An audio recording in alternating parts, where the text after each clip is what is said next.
In 1492, he sailed the ocean blue and was known as the discoverer of America. Now, this is very disputable with Leif Erikson discovering it 400 years before. Christopher Columbus is known as a very proud and noble man. What is unknown, which is taught only to those few who are actually willing to learn, is Christopher Columbus can be categorized under pimp, slave master, and abuser. Christopher Columbus, when arriving upon the new Americas, thought that he was found a quicker way to get to Asia. When he found these new, friendlier type of people, his first thought, written in his journal of his first log, stated that we were far superior in technology and more advanced with our weaponry. We can easily take over their race. This quickly expanded as they started bringing slaves back to Spain, and also, as well, chopping their hands off for not listening to him. Christopher Columbus wasn't such a good guy. Aaron Burr, one of the less known political parties in the United States of American history, widely known for his killing of Alexander Hamilton. Now, was it justified? In a sense, you could say this, but Aaron Burr challenged him to a duel after losing to him in a presidential race. Hamilton gladly accepted, and upon the duel, Burr shot Hamilton dead on. Hamilton was weakly wounded, lived for a few weeks, and died. Hamilton's last words were to check the gun because he hadn't pulled the trigger. The gun was still cocked when found, and further evidence upon this can be researched.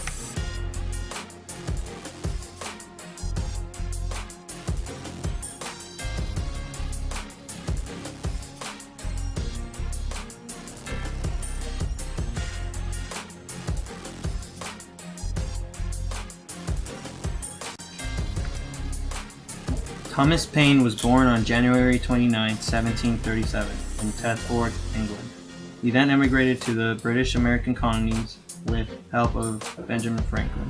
He arrived in the American colonies just in time to participate in the Revolutionary War. One of his greatest contributions to the Revolution was his widely read pamphlet, Common Sense. This pamphlet pointed out many reasons why the American colonies should declare independence from Great Britain. After the American Revolution, Paine moved to France, where he became involved in the French Revolution.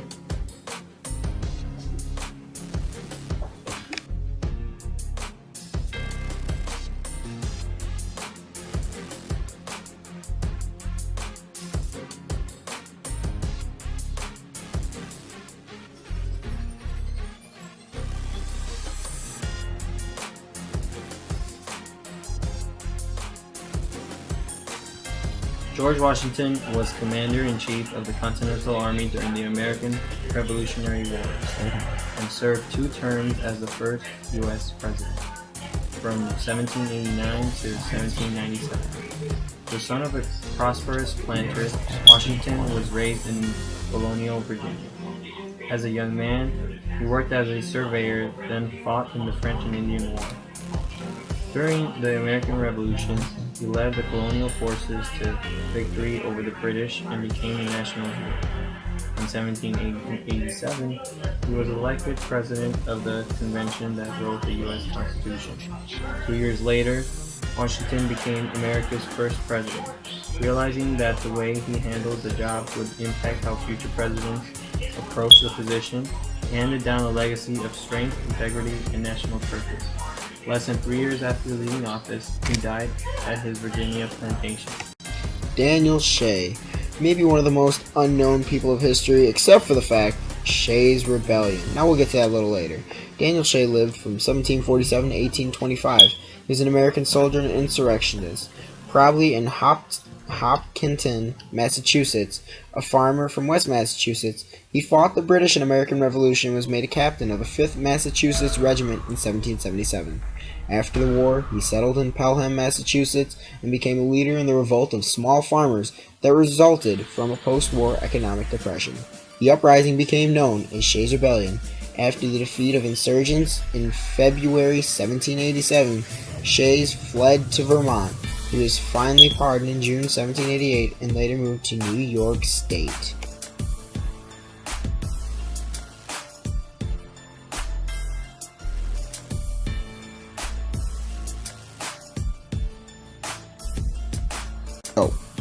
John Adams was a leader of the American Revolution and served as the second U.S. president from 1797 to 1801. A Massachusetts-born, Harvard-educated Adams began his career as a lawyer. Intelligent, patriotic, opinionated, and blunt, Adams became a critic of Great Britain's authority in colonial America and viewed the British imposition of high taxes and tariffs as a tool of oppression. During the 1770s, he was a delegate to the Continental Congress. In the 1780s, Adams served as a diplomat in Europe and helped negotiate the Treaty of Paris in 1783, which officially ended the American Revolutionary War, 1775 and 1783. From 1789 to 1797, Adams was America's first vice president. He then served a term as the nation's second president. He was defeated for another term by Thomas Jefferson. T. Jefferson, the writer of the Declaration of Independence, which was one of the most hypocritical things at the time because it talked about equal rights for every man, yet he owned slaves. As well, so a lesser known topic in the subject is that there is no mention of God in the Declaration of Independence, though Jefferson claimed himself to be a deist.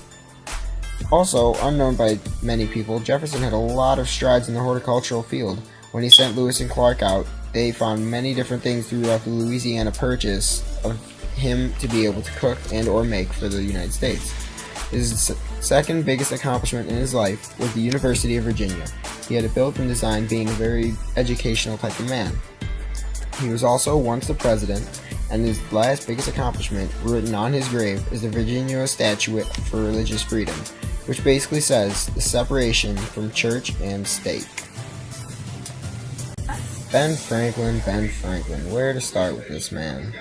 One of the nation's founding fathers, helped draft the Declaration of Independence along with Thomas Jefferson, John Adams, Sam Adams, and the biggest signature, the John Hancock. He was also one of the ambassadors who negotiated a treaty with France, as well as one of his more famously known accomplishments, discovering electricity. Now, it is also debated that he didn't really discover electricity, he simply just created an experiment to play around with it in a sense. What people don't know is the fact that Thomas Jefferson had great strides in the fields of music, art, and more so in engineering than what people know. This is our man, B. Franks.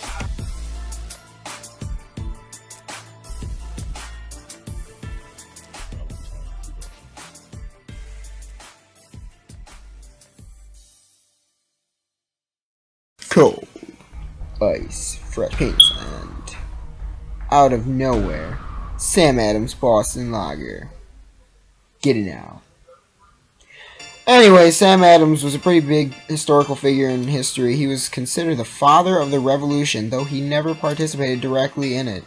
His main accomplishments were probably known as signing the Declaration of Independence. As well, so he was actually one of the people who helped write the Declaration of Independence.